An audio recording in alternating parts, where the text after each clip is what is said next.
بسم اللہ الرحمن الرحیم۔ میرے پیارے مسلمان بہن بھائیوں، میدان کربلا میں شہادتوں کا سلسلہ شروع ہے۔ جان نذران اہل بیت ایک ایک کر کے اپنی جانوں کے نذرانے پیش کر رہے تھے، اور اب خاندان اہل بیت کے فرزند نانے کے دین کی خاطر عظمت اسلام کے لیے جام شہادت نوش کرنے کو تیار ہیں۔ حضرت شہزادہ علی اکبر رضی اللہ تعالیٰ عنہ میدان کربلا میں جانے کے لیے تیار کھڑے ہیں۔ پیارے مسلمان بہن بھائیوں، آپ کو پتہ ہے کہ علی اکبر رضی اللہ تعالیٰ عنہ کون تھے؟ سیدنا امام علی مقام حسین رضی اللہ تعالیٰ عنہ خیموں میں تشریف لائے اور فرمایا، اگر یزیدیوں سے دشمنی و دعوت ہے تو مجھ سے ہے، اگر وہ بیعت مانگتے ہیں تو میری، اگر سر مانگتے ہیں تو میرا، لہٰذا میدان جنگ میں میں خود جاتا ہوں۔ جب خاندان اہل بیت نے یہ سنا تو سب کانپ گئے۔ شہزادہ علی اکبر دست بستہ اپنے مشفق و مہربان باپ کے روبرو کھڑے ہو گئے۔ عرض کی، ابا حضور، میرے جیسے جوان بیٹے کے ہوتے ہوئے بوڑھے باپ کو کیا فکر؟ فرمایا، بیٹا تو میری 18 سال کی کمائی ہو، میں اپنی آنکھوں سے تیری جوانی ختم ہوتی دیکھ نہیں سکتا۔ عرض کی، ابا حضور، اس جوان کی جوانی کا کیا فائدہ جو مشکل وقت میں اپنے بوڑھے باپ کے کام نہ آ سکے؟ اگر آپ میری لاش کو تڑپتی نہیں دے سکتے تو میں بھی اپنے بوڑھے باپ کا سر نیزے کی نوک پر برداشت نہیں کر سکتا۔ میرے امام کی آنکھوں سے آنسو جاری ہو گئے۔ فرمایا، بیٹا میری طرف سے اجازت ہے۔ اور پھر امام علی مقام رضی اللہ تعالیٰ عنہ نے خود اپنے لختے جگر کو تیار کیا، لباس جنگ پہنایا، ہاتھوں میں ہتھیار دیے، اور کس کا دل نہ چاہتا تھا کہ ہم شکل مصطفیٰ صلی اللہ علیہ وسلم تو ہم سے جدا ہو جائے۔ جب علی اکبر اپنی امی جان حضرت شہر بانو کی خدمت میں حاضر ہوئے تو ماں نے آہیں برتے ہوئے بیٹے کو سینے سے لگا لیا۔ فرمایا، بیٹا میری خواہش تھی کہ تیری شادی کرتی، تیرے سر پر صحرا باندھتی، تیرا گھر بستا ہوا دیکھتی، چلو دنیا کا دولہا بنتے ہوئے تو نہیں دیکھا، آج تیری ماں تجھے شہادت کا دولہا بنائے گی۔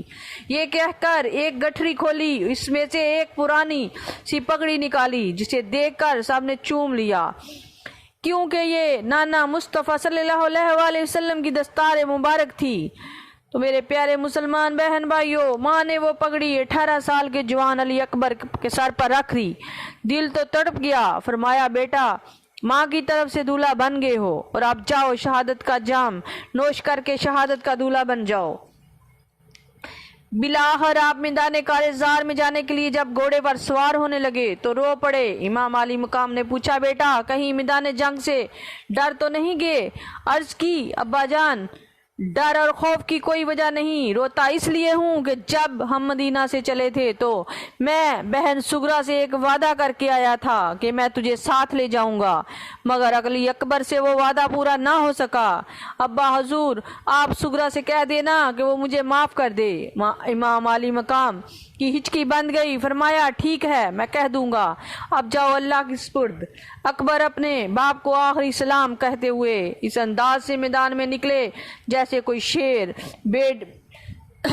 بھیڑ اور بکریوں کے ریوڑ میں آتا ہے، اور آتے ہی آپ نے کوفیوں کو مخاطب کرتے ہوئے فرمایا، سنو اے کوفیوں، میں حسین ابن علی ہوں، میرا دادا مرتضیٰ ہے، میرا نانا مصطفیٰ صلی اللہ علیہ وسلم ہے، آؤ میرے باپ جیسا کسی کا باپ ہے تو دکھاؤ، میرے نانے جیسا تو کوئی ہے تو بتاؤ۔